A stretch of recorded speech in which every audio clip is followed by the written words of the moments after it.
U.S. Attorney General Eric Holder has announced that low-level, nonviolent drug offenders won't be charged with offenses that would require long prison sentences. It's a shift from the war on drugs policy of the 80s, and it could have a huge impact on Oklahoma's overcrowded prison system. I spoke with Darrell Weaver, director of the Oklahoma Bureau of Narcotics and Dangerous Drugs, about the impact of this new policy in Oklahoma.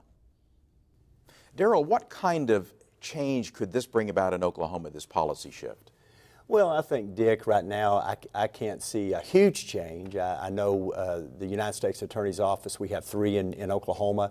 They accept the cases, I know from the Bureau of Narcotics, in very significant cases.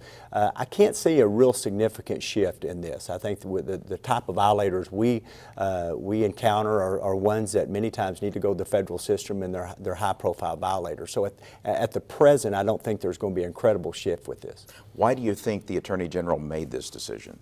Well, I think there's a culture out there that I think we all agree that there's such a waste of human capital when it comes to incarceration. I mean, I don't think anybody likes to see people incarcerated.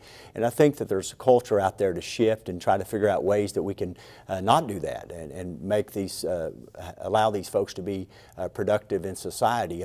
But then, on the other hand, you have to remember that there's always that collateral damage with these people that aren't incarcerated. So we have to be very cautious how we go about this and use great wisdom.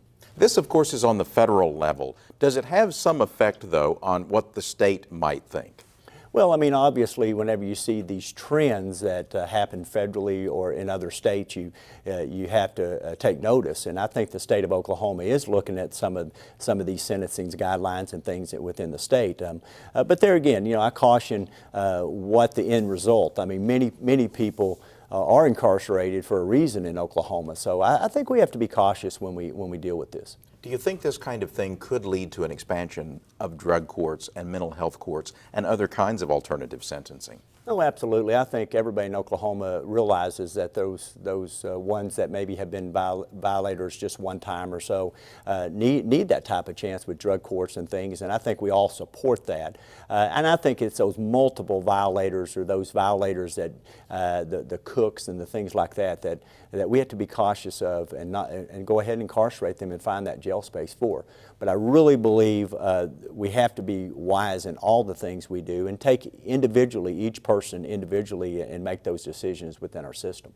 You mentioned the cooks. How are we as a state doing right now in terms of meth? Well, the meth, the vast majority of it is being brought in south of the border. So we do have some domestic manufacturing of methamphetamine, but we're seeing a little bit of decline on that. So it's very promising. Oftentimes there's not a great quantity of meth that they're producing, but how they produce it with fires and things of that nature. So I feel like that maybe it's going in the right direction when it comes to meth manufacturing in Oklahoma. Darrell Weaver, as always, thanks for joining us. Dick, it's my pleasure.